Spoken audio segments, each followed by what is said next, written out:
we're moving into our next one. So to continue the journey through today's celebration of PASMA's 50th, again, if I haven't already mentioned it, it's important to reflect not just on where we've come from, but where we're heading.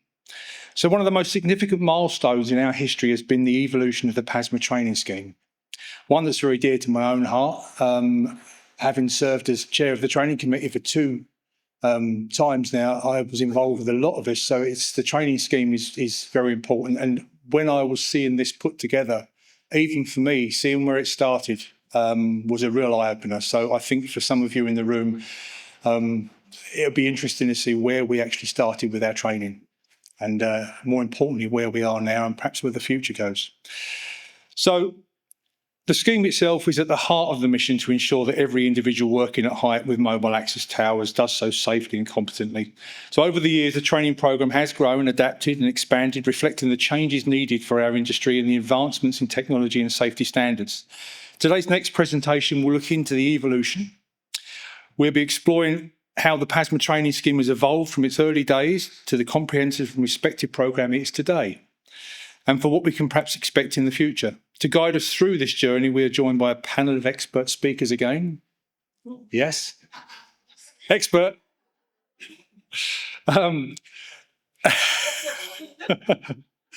Each bringing their own unique view, and believe you me, it is unique, and experiences. So please welcome the first speaker for this presentation, Gillian Rutter from Skyward, PASMA's current Vice Chair, Chair of our Training Committee, who will lead us on this journey. Gillian.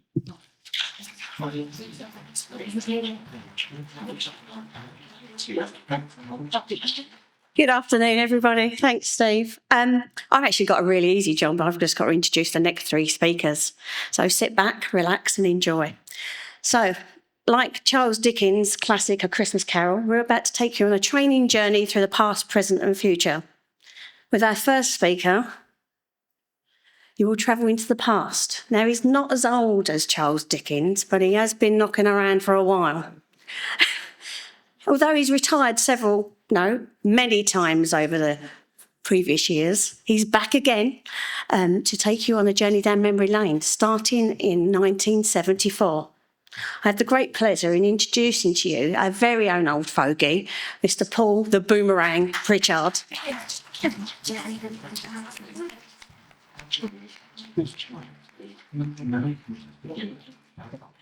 Thank you, Julian. You're welcome. Right. Okay, they've got all these newfangled things like projectors and buttons now, so bear with me if I cock it up. But I was asked to come along and talk about training in the old days.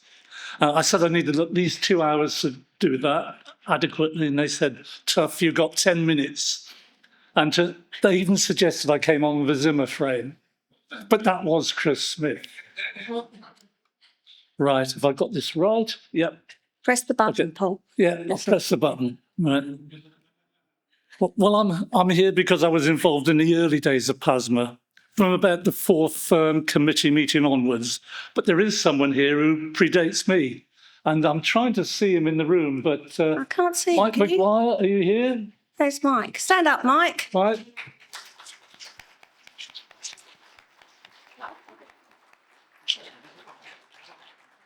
He's waving frantically at the back, and Mike helped set up PASMA. He organised the first meeting. He worked on the code of practice. He developed some of the early training courses and test papers. He also spent hours patiently teaching me about aluminium towers. So that question about stabiliser feet that everyone gets wrong, it's probably his fault. So see him in the bar afterwards, okay? So let's see if anyone can guess how many official PASMA training courses were held in the first year. Any ideas? Come on, throw them out there. 13. Any advance on 13? 15. Okay, the answer is 0. A trick question. PASMA simply didn't do training courses in the early days. It was up to each manufacturer to do their own thing. So the first project for PASMA was to agree a code of practice. How can you have a training course if you don't know what you're training people on? So not an easy task back then before the days of desktop publishing. So that was our first code of practice. You can tell it's the original one because it's in green. And if you look closely, you can see it's priced at 75p. And to put this into context, we'd gone decimal only 3 years earlier. If we'd started 3 years earlier, it would have been pounds, shillings, and pence. So once published, it got regularly revised and took on various coloured versions as it came out over the years. So if you see any of those now, they're collector's items. So training picked up very slowly during the 70s. And then it was only in response to outside organisations pushing us or threatening to do courses themselves. This involved us in designing the course, agreeing the questions and the format and the length. Should there be a theory? Should there be a practical? Should we have both? Hours were spent in committee meetings arguing about this. Does that sound familiar? Yeah. PASMA was strictly a manufacturers-only organisation, and in those days, none of the members employed dedicated safety trainers. So training usually ended up being handed over to a resentful salesman who worked in his spare time, or maybe a rigger who was working well out of his comfort zone in talking to people. So, as is usual with PASMA, a compromise was reached eventually and a common script agreed. But each manufacturer personalised it by putting in their own pictures and issuing their own certificates. Who needs an audit trail? Press the button. There's my original certificate, and it's signed by me. It's a clear audit trail, okay. I certified myself as being confident to my own training course, so what more could you want? But the big problem then, of course, was pictures. Did I mention pictures earlier on? Remember, these were the days before laptops and digital photography. Computers were mainframes only in those days, and even small ones filled up whole rooms. So could you imagine lugging that onto site every day? Not really a practical proposition. And just for the nerds in the audience are saying, well, is that right? The first Apple computer came out in '76, which was 2 years after PASMA was founded. And laptops didn't really come into existence until the '80s. So we had a bit of a technical issue there in how to present the pictures. And the first option was an overhead projector with an acetate overlay. And you might remember some of these, some of the very old people. Thank you.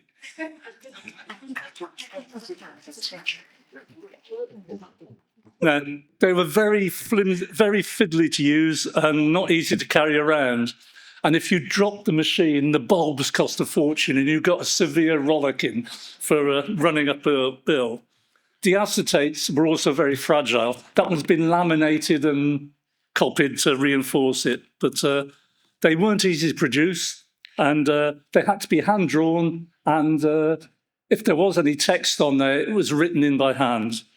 So the next step was to use a 35mm slide projector and then have slides and a little carousel that went round. That was great, but you needed 2 carousels of slides to cover a course, which meant there were 120 slides. And for those of you that don't remember them, these are the slides, and it was very easy to drop them all on the floor, and then you had a major problem. But they also gave you an opportunity for pranks. And some of you who might remember that period will remember we used to sneak up on trainers and change the sequence of the slides. So they suddenly get a laugh from the trainees when they realise that the slides were in the wrong order. But of course, no one would dream of doing anything like that these days, would they? Never, not at all. No. We've cleaned it up for the yes. more sensitive. You should have seen the first one. But some things never change. I can recall at one of our AGMs in the early 80s, each member company reported on how many people they'd trained. 84, one company claimed. Impossible, the rest of us said. No company could train that many people in a year. 84, impossible. But slowly over the years, the numbers did build up. And eventually the council members, who were still all just volunteers in those days, couldn't cope. So as some of you may remember, PASMA took on its first paid employee, which was the late Eric Abbey, who'd been the previous production director at Malden. So by the end of the 80s, and I'm rushing along here, things had progressed and PASMA were considering using that newfangled invention, video, moving pictures. We argued about whether it should be in the Betamax or VHS format, of course. We all argued about everything in those days, but eventually it was produced only on VHS. And there's a picture of it, and we've got to thank Peter Bond for actually saving the VHS copy from those days. I won't bore you with the full 10 minutes, but I've got a little 1-minute clip to show how PASMA training courses were dreamed of going in those days. Finally, PASMA sponsors training courses operated by its members. Each one-day course gives full instruction on the proper use of aluminium towers. Site staff are taught erection and dismantling procedures. They learn how to ensure stability in all conditions. They're made aware of potential hazards and how to avoid them. And they're taught all the relevant safety regulations. Successful participants are given a PASMA training certificate. PASMA, setting the standard for safety. There are many potential hazards if towers are not used correctly, so here are a number to be aware of. Putting up an aluminium tower is very simple. Putting it up safely is easy too, as long as you remember a few basic rules. Here are some questions you can ask yourself as the work goes ahead. We had to fade it out at that point in the interests of sensitivity. Right. Paul, you and Peter haven't changed much at all, really, have you? Not at all. No. Other than I've now got the moustache and you haven't. I was accused the other day of having a 70s porn star moustache in those. It was a bit. Keep it clean. Chris Smith again. He's got it in for me. They've all got it in for me. Okay, no wonder PASMA changed its name. I was going to ask you if anyone remembered what the original name stood for, but one of the earlier presentations has spelled it out. That's our original logo, the Prefabricated Aluminium Scaffold Manufacturers Association. So, just manufacturers again. Actually, no one quite remembers when the name changed, as we went through one of those phases of trading as for several years before we actually changed the name at Company's House. So we're into the 90s now. We've got our new name and logo, and we're starting to build up to thousands of courses a year. And things really did need to get more professional. We were no longer the preserver manufacturers. We now had hirers and training companies, and full-time trainers started to emerge. Now, here's another hot potato question. Who remembers who was the first official PASMA trainer? Any ideas? No? No. The answer is it depends who you ask. Chris Smith says it was him.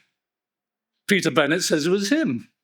I'll leave them to argue about which one of them it was, but it was probably one or the other of them, depending on how many drinks I've had at the time. Coincidentally, that's around the time I decided to leave the industry. Swearing never to return. The first time? The first time I left, yes. But it's funny how life goes, and how could I make so many comebacks if I didn't leave occasionally? So that's my 10 minutes up. Back to Gillian, who's got more fun in store for you. But before I leave you, I'm going to set you a test.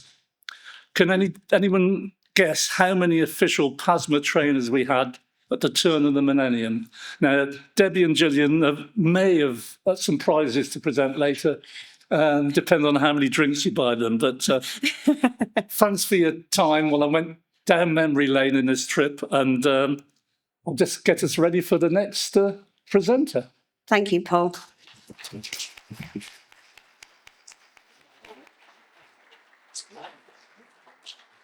So bear with us while Paul takes his time bending down, getting those. Yeah, exactly that. I don't know about some of us. I actually remember the colour of them coded practice, which was a bit of a worry. But more of a worry was when I looked around and a lot of people in the room kind of went, "What's Betamax? Not a colour, really?" So thank you again, Paul. Right, bringing you to the present. Our second speaker is my vice chair on the training committee. She's been a PASMA instructor since 2015 and is now a lead instructor. A national training manager for HSS. She has to rally over 49 instructors on a daily basis. Can't imagine. So I give you, and I have great pleasure, introducing the very extremely busy Debbie Forbes.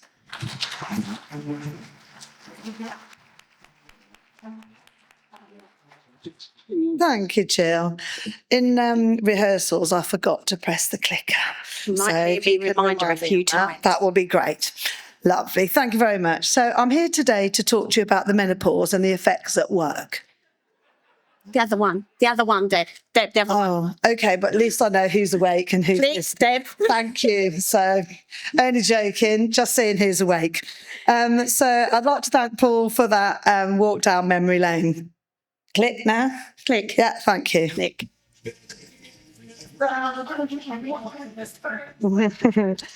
So here we are in 2000, the millennium bug, planes falling from the sky, the zombie apocalypse. Not quite, but we did have our first female instructors. So some might have thought it was a zombie apocalypse. Yeah. Joy Jackson, Karen Fitzpatrick, and our own Karen O'Neill and Gillian Rutter. Click. Click. Okay, thanks. Okay, so we are going to see a lot of changes over the next few years for instructors and new approaches around the corner. Click. Click. Click. Okay. You don't have to point it at me when you click either. Okay, I'm just checking. Just checking. Okay. So HD 1004, the harmonised document, now becomes EN 1004 after a 20-year development. Sounds a little bit like TowerSure. Sorry, Jason. Where's Jason? I did warn him this morning. I might mention that. Lots of debate re the double guardrail. The double guardrail rule above and below 2 metres. So it was off to Alto Towers in Redditch, where both the AGR and the 3T towers were filmed and sent to the HSE. Following the HSE seal of approval, they then became the preferred methods. However, it was still a choice at this stage, AGR or 3T, which I still can't get my head around. But there you go. So yes, there was some resistance from other manufacturers, but in the end, everyone fell into line and the PASMA codes of practice were amended to show these 2 methods. 2004 2004 EN 1004 is now adopted. Then we have working at height regs. So off they went again, now to Nottingham, to the Dakota Hotel. Chris Smith, John Fido, Mick Aston and Lee Choate were all sent to Nottingham to retrain every instructor. This was then the first time that every instructor went through the same training, ensuring consistency, and that is still used today. Apparently the bar bill from the Dakota has still not been settled. Oh dear. So now we have, see, I told you I was a bit rubbish with this clicker. Try that again. There you go. Training has now been brought into a timing of 6.5 hours, where a lot of instructors took this as a challenge to try and beat. Satellite centres were being registered, physical audits are starting to take place, and we've now trained over 40,000 people. So CPD. So I know you all know what that stands for. Can't PASMA do it? So back then, and I don't think much has changed, to be fair. So Laughing at Deb. I don't even know what they're laughing at. So I know, right? So CPD. We should actually bring some people CPD up. That would be hilarious. So CPD back then was a piece of paper. Okay. So yeah, it's one of those that CPD does cause some problems, but there you go. Thank you. Does anyone know who that is? Oh, seriously? Peters and Lee? No? Okay. So now the Glasgow head office is opened. The then chair of the HSE, Just a second, I've just lost where I am. There we go. So, yeah, the head then, the chair opens Glasgow. Look at Don. He's actually got that same suit on. Has not changed a bit. Cannot get my head around that. He's actually wearing the same suit. Both Pete and Chris want the hair back. But yeah, it's Dame Judith Hackett, the then chair of the HSC, opens the new offices. Cool. So here we go. Prick sticks and dodgy pigs. Sounds like I should put that on a T-shirt. So some of you may recognise this young man. So laminators and stencils were the norm back in the day. Training centres provided their own cards, but how times have changed. And thank you to the gorgeous George for providing this original card. All I will say is he did not look like that when he was mentoring me. And number one, in the week that George actually qualified, was I Want to Be the Only One by Eternal. I couldn't think of a song more fitting, George. I shouldn't have said that. I've probably got an audit coming up soon. Going to say, yeah. Careful what you say, Deb. Okay. So 2010 now sees some extra courses now. We've got combined tower course, stair course, and the Hire and Assembly Committee have been created, and they're formed, and a code of conduct is created. Did I say created twice? I think I did. Sorry about that. Click. There we go. I'm getting the hang of this now. Now I'm nearly finished. I'm getting the hang of this. So 2011, PASMA opens its first international training centre in Abu Dhabi, and we now have 50 international members, over 15 countries. Iraq, Indonesia, Kloof in South Africa, Netherlands, Singapore and Dubai, to name a few. I'm happy to do a work swap with Reading in Berkshire. If any of you over there, welcome. Good to see that some of our international guests are here today to celebrate. Don't want Reading in Berkshire then? No? Okay. Just thought I'd check. Can't say you didn't ask, can you? I know. So we all know what happened. Got 2012, two bills now manufactured after it being optional since 2005. The advanced guardrail method being a game changer for both the tower assembly and the customer. For a bonus point, does anyone remember what the 3T method was originally called? Go ahead. The Kenrich method, absolutely, yes. Well done. PASMA introduced a grant for members to purchase the AGR frames. This was the first but not the last time PASMA will be offering grants. And in 2012, over 60,000 delegates have been trained. So the next slide's all about me, just saying. So 20, great picture. Not nice. I'm 50 there, which is quite, 50 anniversary. So at the age of 50, I thought it'd be a good idea to become a PASMA instructor. And say a lead instructor, and recently elected as the training committee vice chair. Cool, Gillian. So that was when I was 50. 17.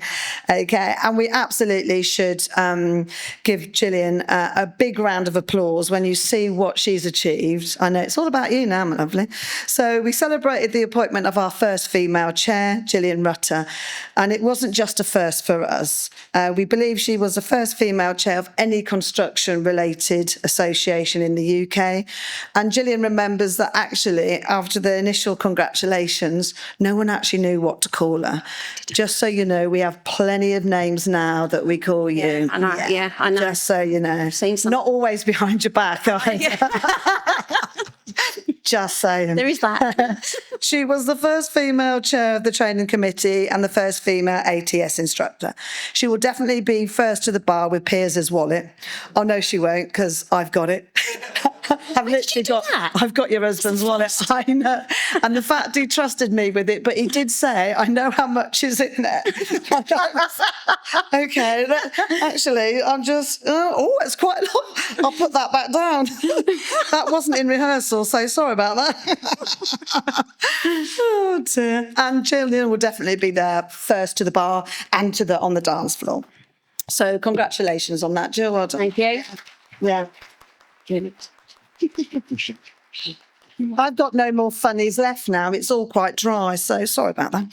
So now we come to 2019, 2020, and we are all aware of what happened there. Trying to build socially distancing with a mask, with gloves, with a hard hat, and then wondering when our temperature was taken, why we were overheated. So happy days. E-learning has been brought in, and we now have A and B test papers, and the closed book has now been changed to open book for the theory. We are now away from the 6.5 hours time-ins, and the practical form now explains what each instructor should be doing on the practical with the demonstrations. The figures for 2020, surprisingly, are just short of 50,000. EN 1004 is updated to EN 1004-1 in November 2020. Brexit, oh, my hair's catching on the microphone, sorry. Breakfast is happening and the AIF prepare for leaving the EU. Click. Hey. So, oh, hello, TowerSure. So, in the early 2000s, we were introduced to TowerSure. The first of its kind. I've had all sorts of excuses of why this hasn't happened. Where is Jason? Because he's going to kill me for this. Where is he?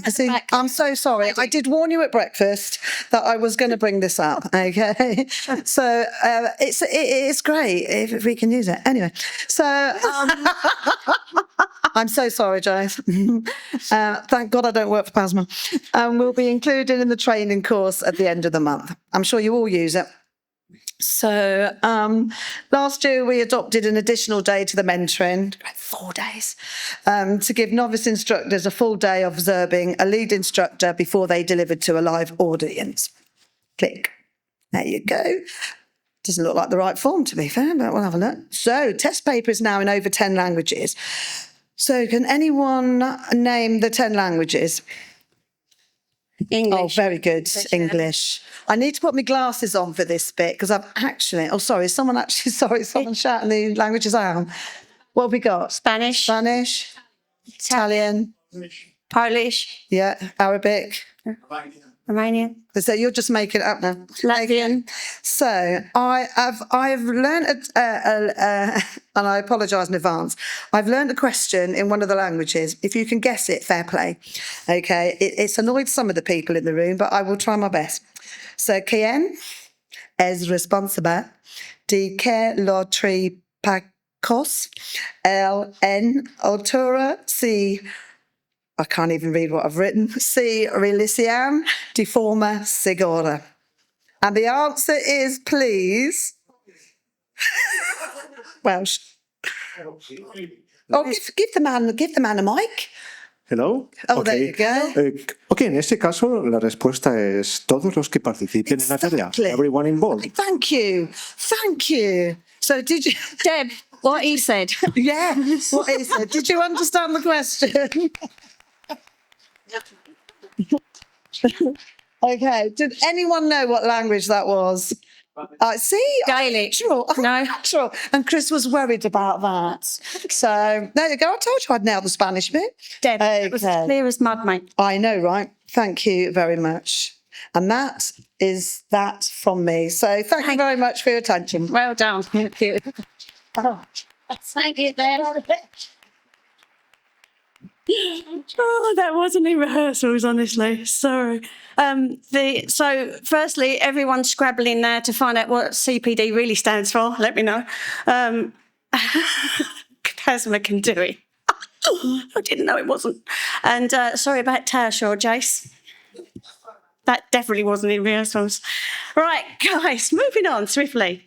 Visualising the future for us. Our last speaker has been involved in PASMA since 1999. She started as admin, then as an instructor herself, on to becoming one of our beloved auditors. She is currently Head of Training, Administration and Delivery. Although she must feel like Chris Smith's carer on a daily basis, and she is a fountain of knowledge and a huge support to us members. Ladies and gentlemen, the one and only Karen O'Neill.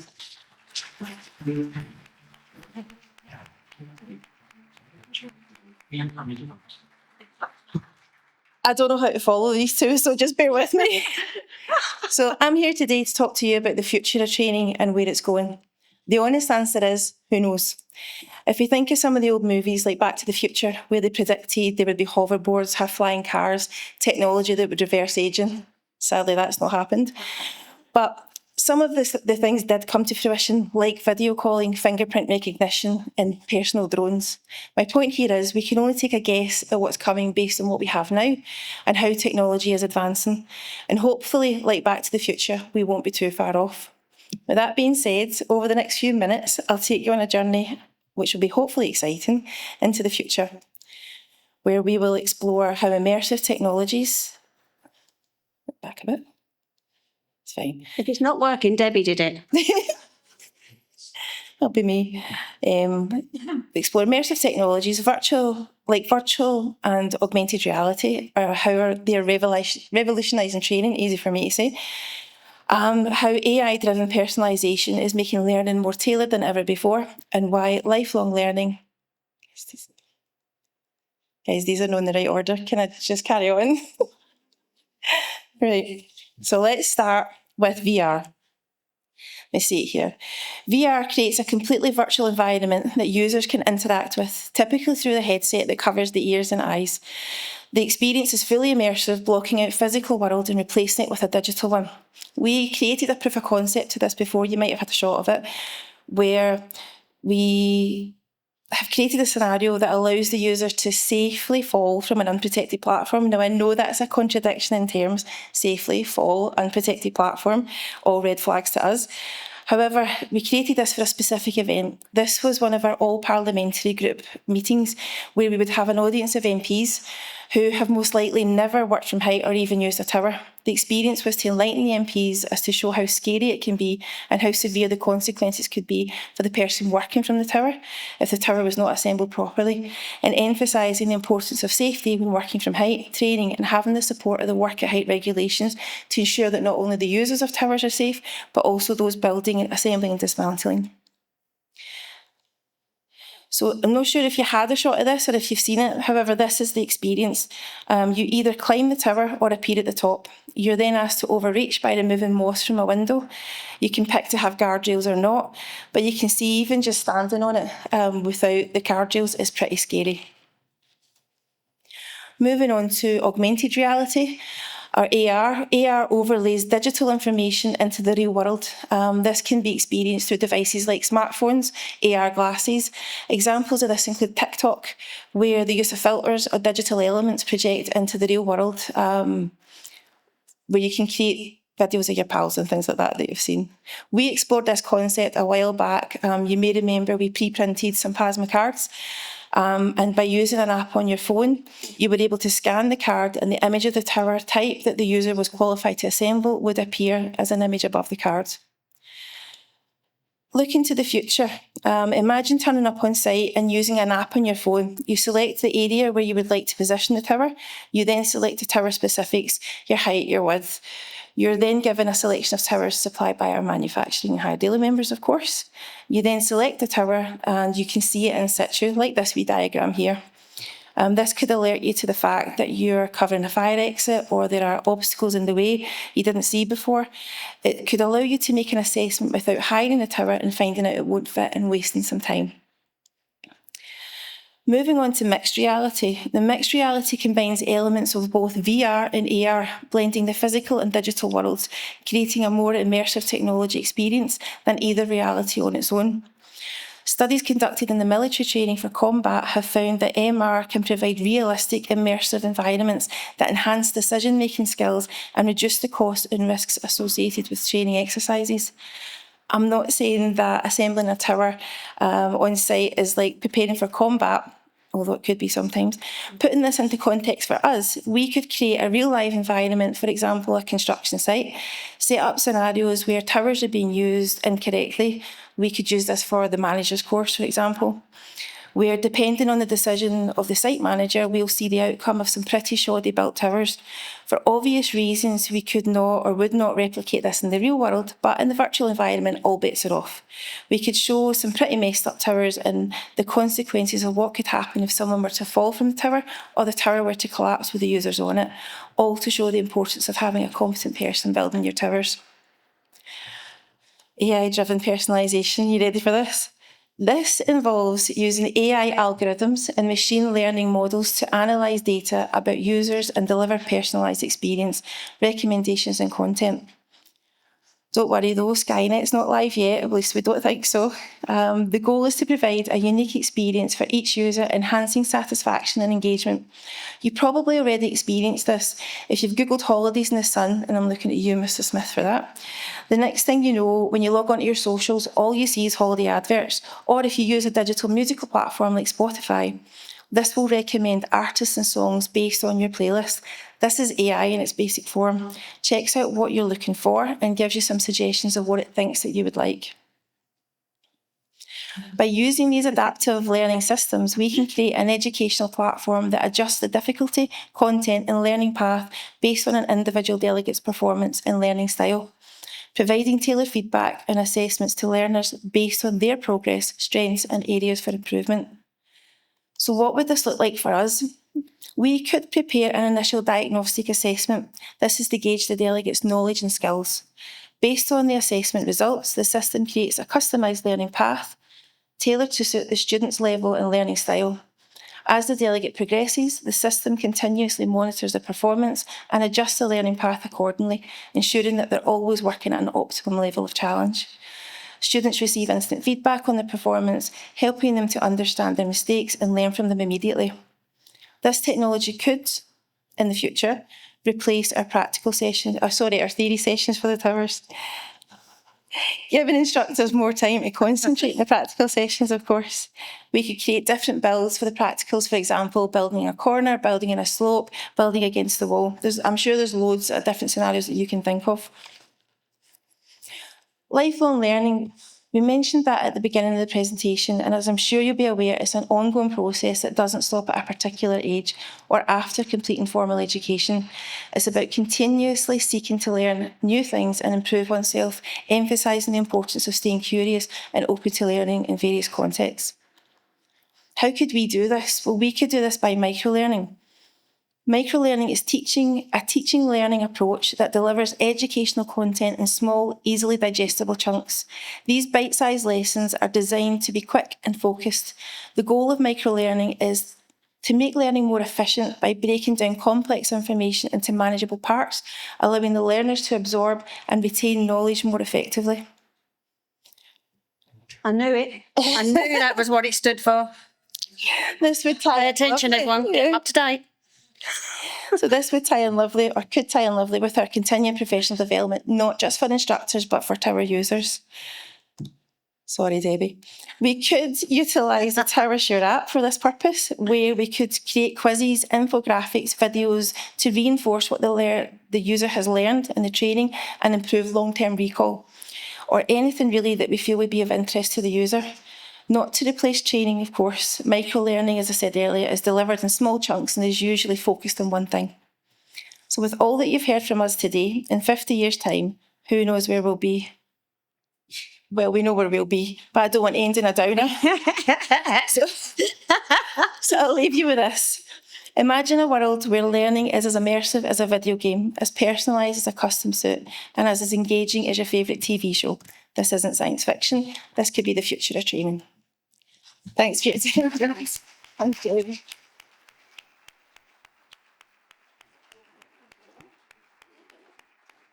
Thank you, Karen. It's a little bit scary, isn't it? And it's amazing where we're going with training, but it is a little bit scary, especially for someone like me.